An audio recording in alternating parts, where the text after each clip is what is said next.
and welcome to a new episode of A New Order, a special four-part discussion series on the impact of COVID-19 on the automotive and mobility industries. This, by the way, is the second episode of the series. Today's episode will discuss the impact or influence of COVID-19 on the global electrification trend. I'm happy to welcome Dr. V. Sumantran, Chairman, Celeris Technologies, with whom we are collaborating for this exclusive series, which we believe will be highly valuable, especially for industry professionals. Once again, welcome, Dr. Sumantran. Good to have you. Hello, Sumantran. Pleasure to be here. Thank you. And like our earlier episode, we will also be joined by a guest from the global automotive industry, and he is Mr. Bert Hellwig, Head of System House and R&D Division of Electric Mobility at global tier 1 supplier ZF Friedrichshafen. He will join us from Germany in a short while. But before that, Dr. Sumantran, let me kick off our discussion of this episode by asking you, could EVs see a better uptake as the society gets back to work here in India with the backdrop of all the experiences, discussions related to the lockdowns, positive impact on the environment? Or could 2020, 2021 be the year for the EV industry here? It's very likely. It's certainly something that people in government and in consumer society are expecting. I think there are multiple reasons. One is, the images we've seen, the picture from Jalandhar of having a wonderfully clean view of the Himalayas. Yes. People have seen cities with the cleanest air we've ever had in the last 20 years. So that is an experience many people feel is something that is desirable. And so if there's something that can be done in the global the economy overall to get us back to clean air, that's certainly desirable. The second driver is that, COVID was, after all, a manifestation of nature's reaction to, human way of life, our contact with people, our contact with animals. And this is essentially a manifestation of nature's reaction at the microscopic level, at the level of a virus. Climate change is another form of nature's reaction to humans' impact on the global, the planet. And we can imagine that the reaction at the macro level of climate change can be even more massive. So I think there is a little bit of hope coming from the clean air and the experience, and a little bit of fear saying if we don't take care of nature or we're not aligned to nature, it could be a very much bigger problem in the years ahead. Okay, my next question to you is 156,000 EVs were sold in the Indian EV market last financial year, of which 97% were two-wheelers. And this has been the trend for quite some time now. First, do you think it will remain a trend similar to this in the foreseeable future too? That is, two-wheelers being on the driver's seat? And if yes, should India focus on building on it and be a global powerhouse for electric two-wheelers as a market, as a manufacturing base, and also as a development base for EV technology, especially for two and maybe three-wheelers too? Well, I think, first of all, it is very likely. My own feeling is India must have an aspiration for a very broad base of electrification across the product segments.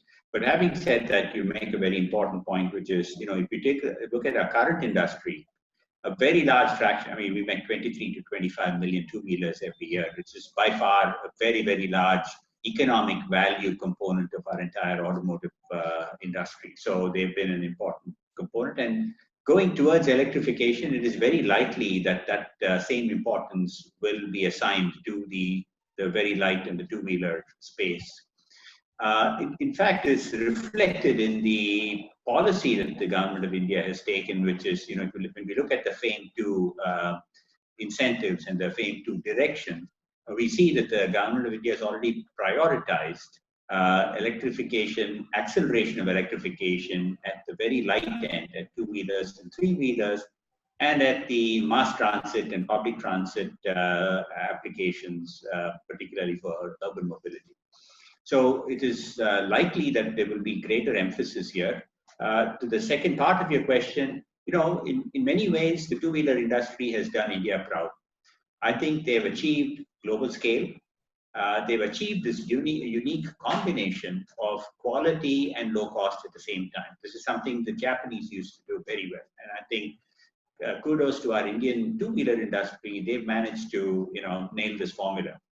If we therefore fast forward and look at the future, if this trend can be extended to the world of electrification, I think we have a very good chance of making India not only a design and a development powerhouse, but also a manufacturing powerhouse in this area. My only hope is that we don't stop with just two-wheelers. I hope we are able to carry this momentum into buses, into commercial vehicles, and hopefully also into cars. Okay, that brings me to the next question. Dr. Sumantran, the often discussed well-to-wheel carbon footprint debate is still far from being favorable for EVs, at least in India. Do you think serious efforts to build the EV industry should be made despite that, or should there be stronger and maybe faster efforts to enhance the capacity of renewable energy generation in India? Wouldn't it put India on a very strong position if it has, say, a majority of its power generation from renewable energy resources, along with the major EV industry scale? Two parts to this. First of all, yes, there is. It's important to consider the whole well-to-wheel cycle when we say that we prefer one solution or the other, for a very simple reason. I mean, in Norway, a very large fraction of the grid is powered by renewable energy. EVs make excellent sense. Saudi Arabia is the opposite end. Very large fossil fuel component in the grid. Maybe not a whole lot of value for EVs. But if you take India, I think India has been making rather good progress. And this is global commentators looking out, from outside into India to say, we're certainly picking up the pace. According to our commitments, the voluntary commitments at the Paris Climate Accord, by 2030, 40% of India's grid will be renewable sources. So that's a pretty significant component of the grid. And already it is north of 30%, and it's growing fast. So one is we're making progress. The second is whenever you have any kind of long-term policy, when you aim for where you want to be, you can't aim at the current situation. You have to aim ahead of the target where it is today, because this trend of increasing our quality of grid with renewable sources is something that will happen over the next 5 to 10 years, during which time we must be able to develop the infrastructure and the capabilities of and the capacities of our EV system. So I think we're more or less in making the right kinds of moves. Should we move faster? Absolutely. I think all of us would be in favor of moving faster on both scores, increasing the... Well, that brings me to the last question before we go to the next segment and have a discussion with Mr. Bert Hellwig. Dr. Sumantran, the COVID-19 pandemic has led to a major cash flow problem for the entire industry, leading to players scaling down investments. How do you think industry players should balance, or how can they balance between investments for the core, or let's say bread and butter ICE vehicle development and the electric future that yet doesn't have a strong business case or scale?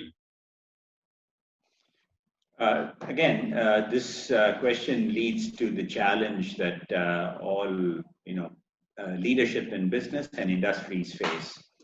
In fact, the problem is worse than the way you described it, because apart from the COVID and the impact of COVID, our industry has just gone through a very expensive migration to BS6. Yes. So there's been a huge amount of expenditure and a huge amount of capital investment in BS6. On top of that, we've had the hit of COVID-19 and a huge collapse of the demand, a very major disruption to the supply chain. So the leaders of industry today have a major challenge to pull it out of this.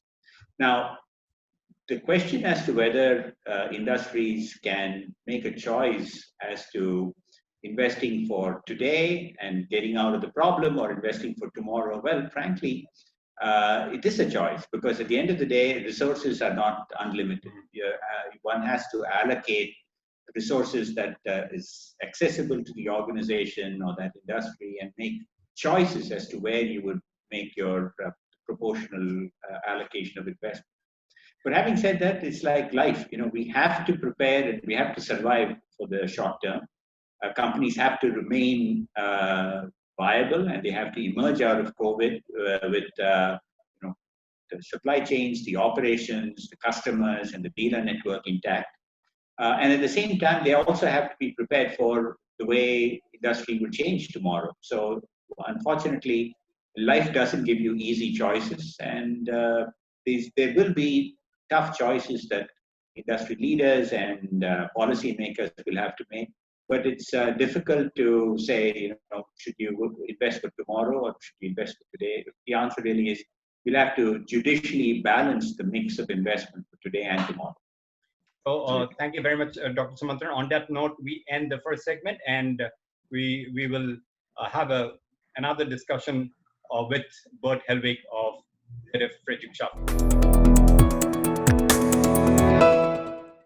Our guest today is Mr. Bert Hellwig, Head of System House and R&D Division of Electric Mobility at Global Tier 1 Major ZF Friedrichshafen.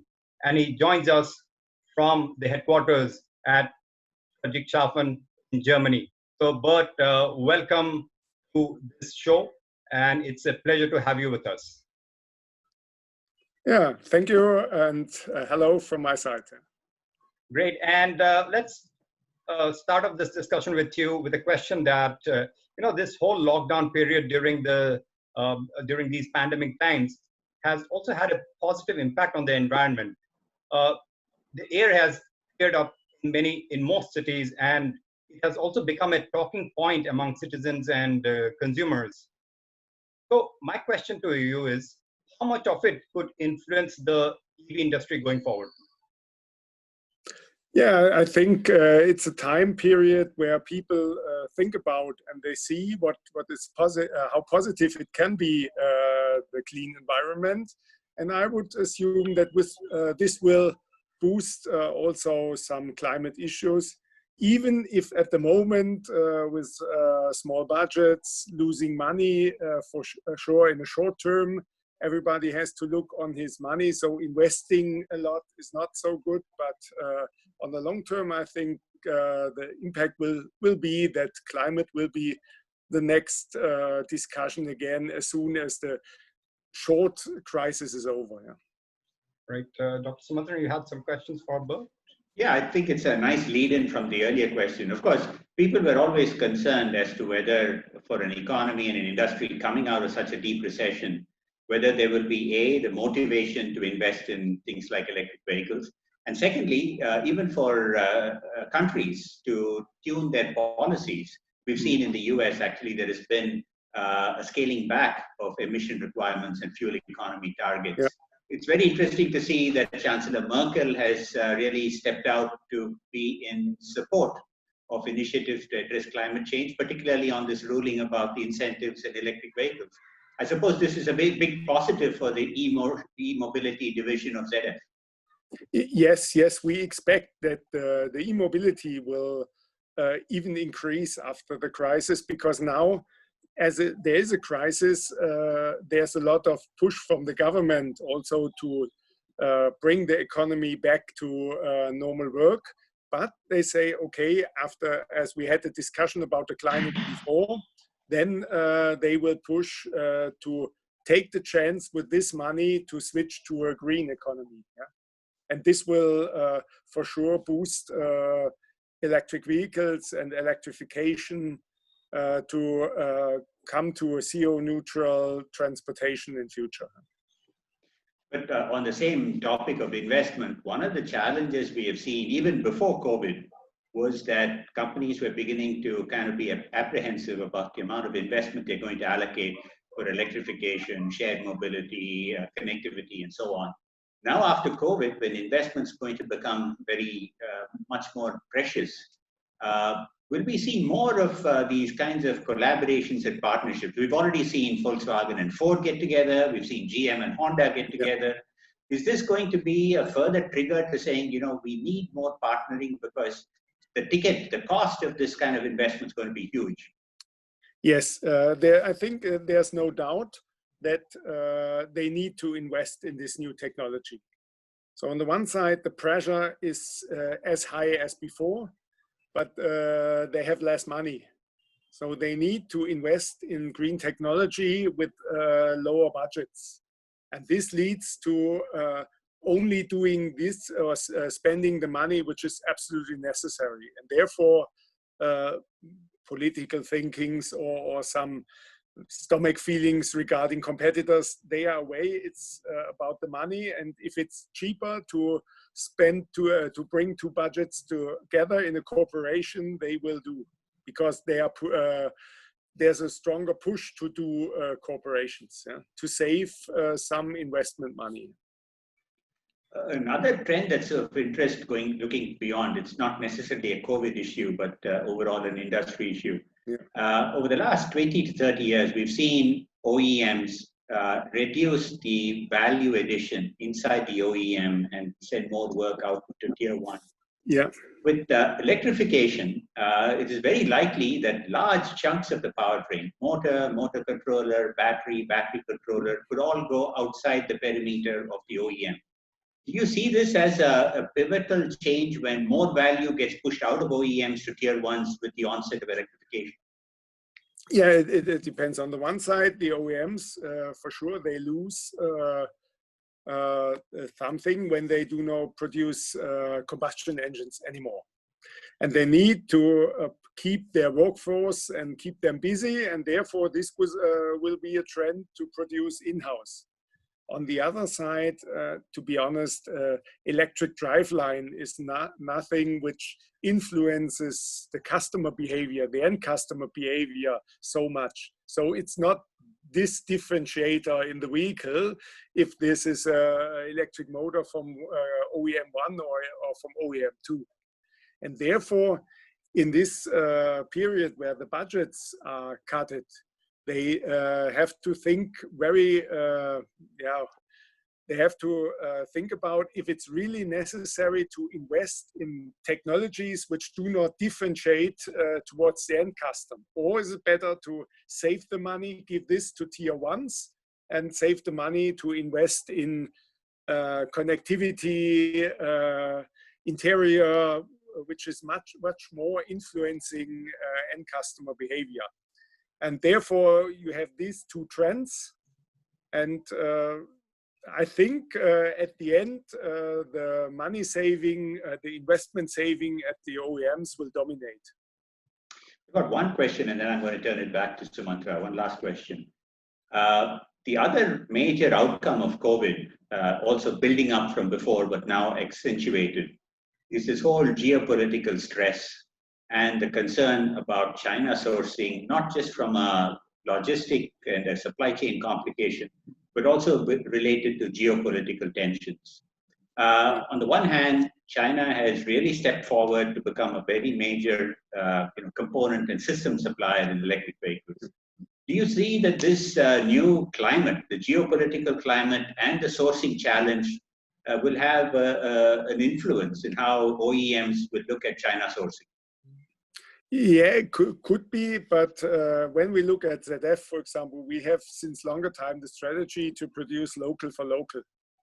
So produce the demand for China in China and produce the demand for Europe in Europe and the demand for North America in North America. And I think with this impact of COVID and the problems of global sourcing value streams, this could maybe being a force for this local for local strategy. Yeah, I think it could have an impact, not completely changing everything, but more looking to produce local for local. Sumantran, I'll turn it to you. Thank you, Dr. Sumantran. But I'm very eager to understand. You talked about the sourcing components from China, and but in terms of sourcing, engineering or outsourcing engineering work, tapping the engineering talent pool of India, ZF has made a huge investment at the tech center in Hyderabad. Is that also is any part of that also contributing to your global electrification programs Could you share some light on that? Yeah, for sure. We have also staff in ITC working for our e-mobility projects. So therefore, with the engineering, it's easier. You need an internet connection, you need a laptop, and you need a mobile, and then you can work together. Yeah? You do not need big container ships to work together. The value stream goes via the internet. Yeah? And therefore, for sure, we expand our global engineering network, having, as I see, front offices in the near to the customers, where the customers are sitting, and then back office, they can be all over the world. Yeah? And therefore, for the back office, it's more to look where can you get the talents. Yeah? Great. If you need, especially, for example, e-mobility, new projects with high amount of software engineering and so on, and you need to look where in the world can you get so many talents as you need. And there, for India, is clear part of our engineering strategy. Lastly, before we let you go, Bert, I'm also keen to understand this whole hybridization trend. How significant is it now in the overall electrification strategy of the one industry, you think? So we see hybrid as not as a competitor to EVs, but as an addition. And yeah, for sure, if you have a use case where a normal battery is enough, let me say 300-400 kilometers is enough, then maybe you will go completely with EVs. But there are use cases where this amount is not enough. And then when I look even into Germany, yeah, when you have a business trip to a customer, which is 300-400 kilometers away, you drive to this customer, and in the evening you drive back. Yeah? And maybe there's not a possibility to to fill in the battery again, then you have a problem. Yeah? And therefore, if you want to extend this, or if you're on a weekend travel to your parents, which are 600 kilometers away, for example, then you need a different use case. And if there were no hybrids, then you would buy a normal conventional car. And therefore, the hybrid is not the competition to the EV, it's the competition to the normal car, where EVs cannot work. Yeah? And therefore, we see this as a very good addition. If you have a car where you drive the whole normal driving behavior, which is not more than 50 to 70 kilometers per day. So during the week, you can do this completely fully electric. And then if you have once a big trip, then you can use the combustion engine. Maybe only when you go to the motorway, then you have the combustion engine, and all the short driving issues, you can use your battery. And therefore we see this as a very good addition to be faster, reducing CO2 emissions. It's a part-time electrification in addition to the full electrification. So as I understand, hybridization remains a key component of this overall electrification megatrend. Yeah. Thank you very much, Bert Hellwig, Head of System House and R&D Division of Electric Mobility at ZF Friedrichshafen. Really appreciate you sparing your time to join us. Please take care and stay safe. Thank you very much. Yeah. Thank you. Bye-bye. Take care. Bye-bye. There we had a very good discussion with Mr. Bert Hellwig of ZF Friedrichshafen, and he joined us from the headquarters of the global Tier 1 major. Dr. Sumantran, taking a cue from the discussion which we had with Bert, you spoke about collaboration, and this whole electrification megatrend is actually seems to be fueling or fast forwarding the collaboration trend. Do you think there's a growing case for players in the Indian auto industry also to come together and maybe form a consortium of sort to strengthen and fast forward their capabilities in technology or maybe infrastructure development, and also kind of get to that critical scale maybe faster? Well, I'm smiling because, yes, obviously there is a huge opportunity in India because, frankly, on a global basis, apart from what we talked about with two-wheelers, we don't have the kind of economies of scale. We don't have the kind of investment that is going to be spread over such a large number of products and therefore justifies return on the investment being made. So India makes a good case for more collaborations and partnering. As we said, if GM and Honda can partner, or if Ford and Volkswagen can partner, surely Indian organizations can partner to leverage scale. For some reason, I think we tend to continue to be extremely competitive, maybe even reluctant to engage in the kind of collaborations that we see quite common in other parts of the world.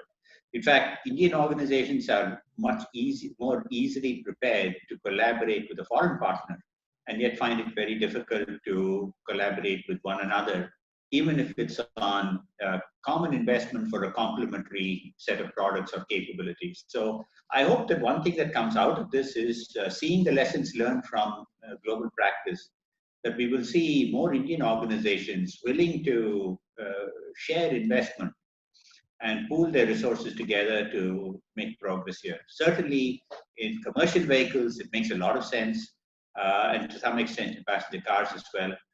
Two-wheelers, of course, because they have the scale, I think they can do a lot more on their own. Right. But when a company as big as Volkswagen says, we can't afford to fund this by ourselves, yes, I think the writing's on the wall.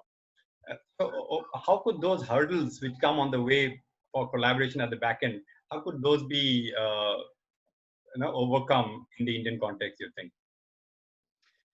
I've always found that when we've dealt with organizations working, collaborating with one another, joint ventures and so on, and I've certainly been a part of many in my career, there are a couple of common ingredients. One is there must be shared objectives, that 2 or 3 companies together want to do the same kinds of things. So that's important. The second is a level of trust.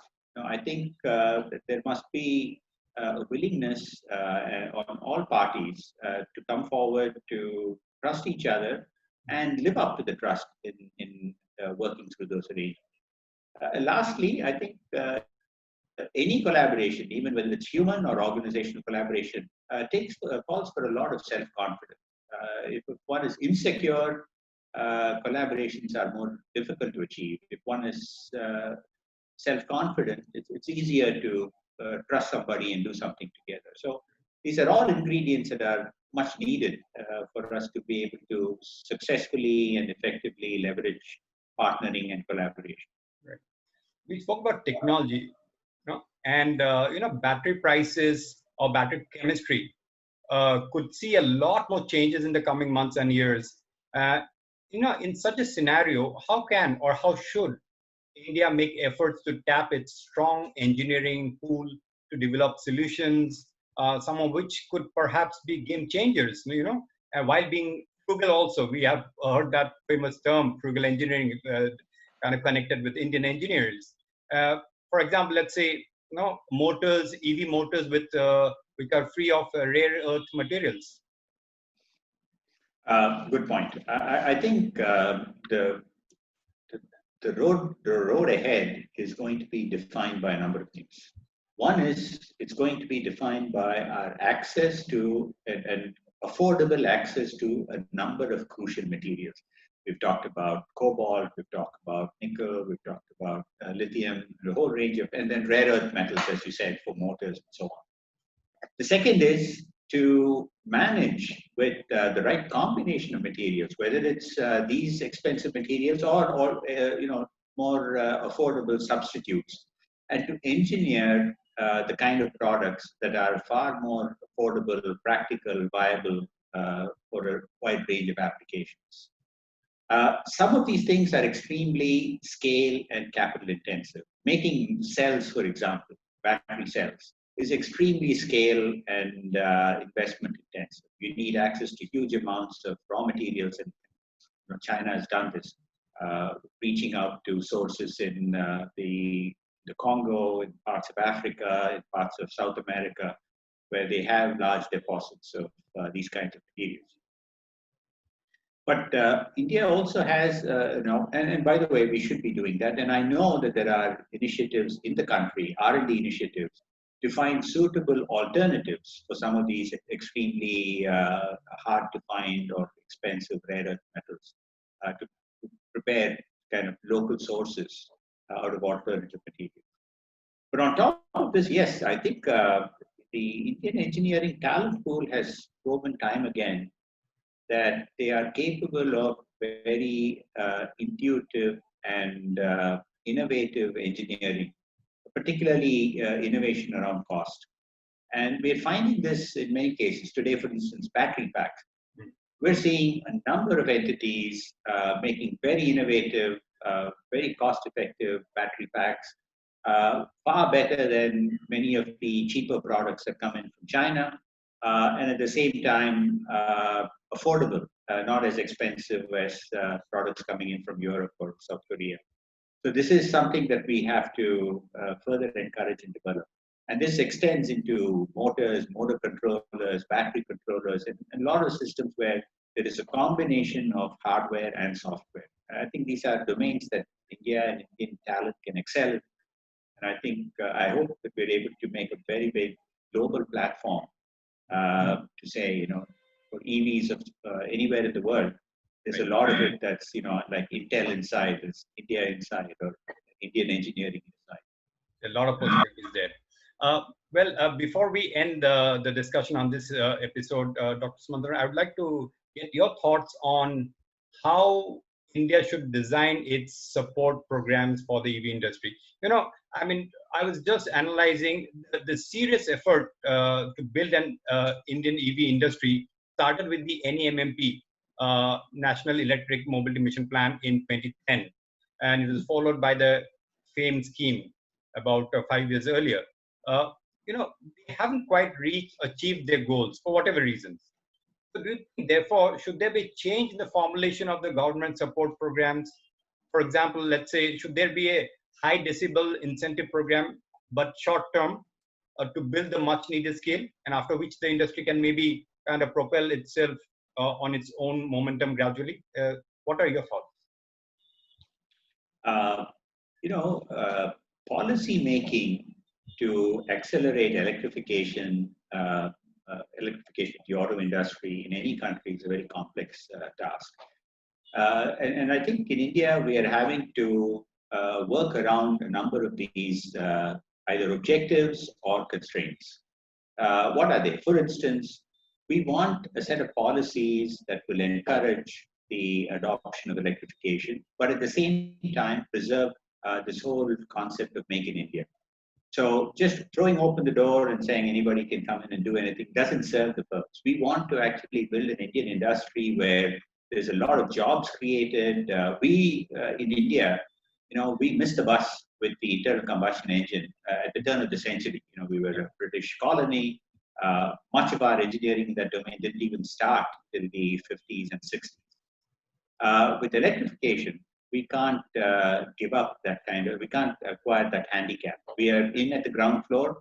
Some may say that we've already missed the bus in some ways with the kind of advances that China has made, but it's not too late. We can still, from the ground floor, build a solid industry around this, and we have to have the policies that allow us to do this. Similarly, I think we have concerns about the environment, and I think EV policy will be guided to a large extent by environmental policy. And we've seen the air quality issues in so many cities. So this will become a part of the policy. Now, in all of this, when you put all this together, it's not a very simple, straightforward trajectory of going from where we are to where we want to be. We are a democracy. We're a complicated democracy, and we have to pay attention to a lot of issues.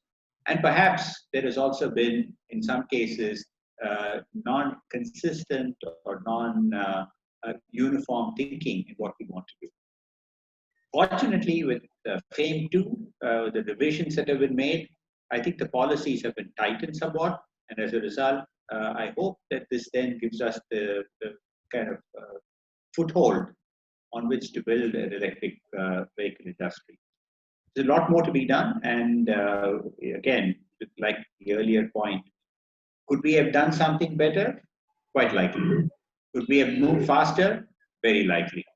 But we'll have to take the platform that we have right now and hopefully make the right decisions now to get us to where we want to be. Because it'll be a shame if we miss this process.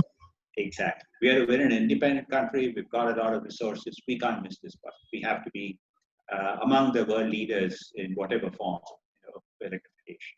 On that note, Dr. Sumantran, always a pleasure having a discussion with you. Thank you very much for sparing your time again. And we will meet again for the next episode of New Order, an exclusive discussion series which delves upon very critical topics related to the automotive and mobility industries around the impact of the COVID-19 pandemic and, as they say, what the new normal would be like. So on that note, viewers, thank you very much for watching this episode of A New Order.